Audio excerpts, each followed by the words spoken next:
내면의 자유를 이야기한 철학이 참 아이러니하게도 사람의 육체를 속박하던 노예제 위에서 꽃을 피웠습니다.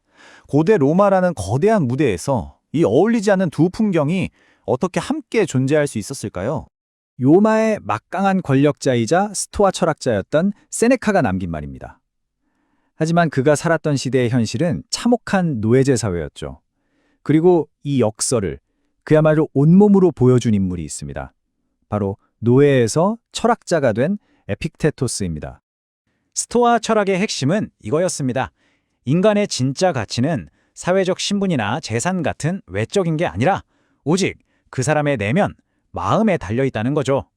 바로 이 점 때문에 황제부터 노예까지 모든 계층의 사람들이 이 철학에 귀를 기울였습니다. 이 철학이 그냥 마음을 다스리는 데서 그친 건 아니었습니다. 스토아 사상은 현실 세계에도 꽤 큰 영향을 미쳤는데요. 로마법을 바꿔서 노예에게 최소한의 인간적인 대우를 보장하게끔 하는 그런 실질적인 변화를 만들어냈죠. 예를 들면 주인이 노예를 죽이면 살인죄로 처벌하게 됐고 늙고 병든 노예를 그냥 버리는 것도 법으로 금지됐습니다. 이건 더 이상 노예를 아리스토텔레스가 말했던 것처럼 말하는 도구로만 보지 않고 그들도 이성을 가진 인간으로 인정하기 시작했다는 아주 중요한 변화의 신호였습니다. 물론 이런 변화는 법이라는 테두리 안에서 이루어진 최소한의 것이었습니다. 노예제라는 근본적인 구조, 그리고 그 안에서 벌어지는 일상의 잔인함은 사실 크게 달라지지 않았습니다. 끔찍한 처벌과 고통은 여전했으니까요. 여기서 이런 질문을 던지게 됩니다. 이렇게 깊은 도덕적 성찰을 담고 있는 철학이 어째서 노예제라는 제도 그 자체에 대해서는 아무 말도 하지 않았을까요? 그 이유를 찾으려면 한 3가지 정도를 살펴봐야 합니다. 스토아 철학의 핵심 사상, 당시 로마 사회가 처한 경제적 현실, 그리고 그들이 생각했던 윤리의 방향, 이 3가지 측면에서 말이죠. 첫 번째는 내면의 자유에 너무 집중했다는 점입니다. 스토아 철학은 신분이나 가난처럼 내 힘으로 어쩔 수 없는 외부 환경은 중요하지 않다고 봤어요. 중요한 건 오직 그것에 대한 나의 내면적인 태도라고 생각했죠.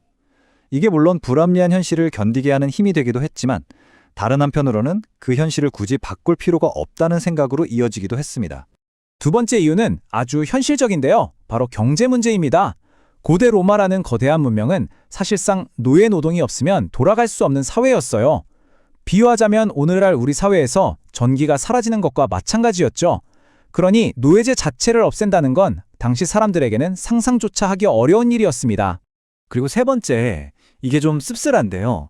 당시 주인이 노예에게 베풀던 자비는 사실 노예를 위한 게 아니었습니다. 그보다는 주인이 나는 분노 같은 감정에 휘둘리지 않는 이성적인 사람이다 라는 걸 자기 자신과 다른 사람들에게 보여주기 위한 행동에 가까웠습니다. 일종의 도덕적 자기 과시였던 셈이죠.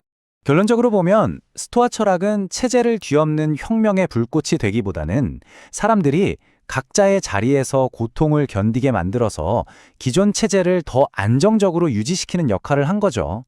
뭐랄까, 일종의 정신적인 진통제였다고 할까요?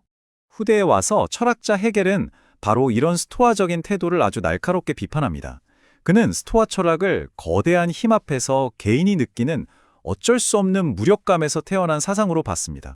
헤겔은 이걸 노예의 의식이라고 불렀어요.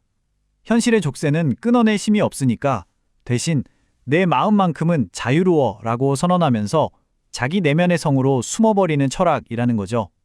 일종의 정신적 도피라고 본 겁니다.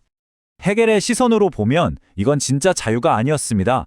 그가 말했듯이 족쇄를 찬 채로 나는 자유롭다고 상상하는 노예의 자유일 뿐이었죠. 현실을 바꿀 힘이 없는 공허한 생각, 족쇄에 묶인 채 꾸는 환상에 불과하다는 겁니다. 그런데 참 역설적이죠? 헤겔이 비판한 바로 그 지점에서 스토아 철학이 오늘날 우리에게 주는 진짜 가치가 드러납니다. 세상을 단번에 바꿀 수는 없을지 모릅니다. 하지만 스토아 철학은 우리에게 이걸 알려줘요. 도저히 거스를 수 없을 것 같은 거대한 운명 앞에서 어떻게 나 자신을 지켜낼 수 있는지, 어떻게 시들지 않는 인간 정신의 고귀함을, 그 존엄을 잃지 않을 수 있는지에 대한 지혜를 말이죠. 어쩔 수 없는 현실 속에서도 내면의 존엄을 지키는 것, 이것이 스토아 철학이 시대를 넘어 오늘 우리에게 던지는 묵직한 질문이 아닐까 싶습니다.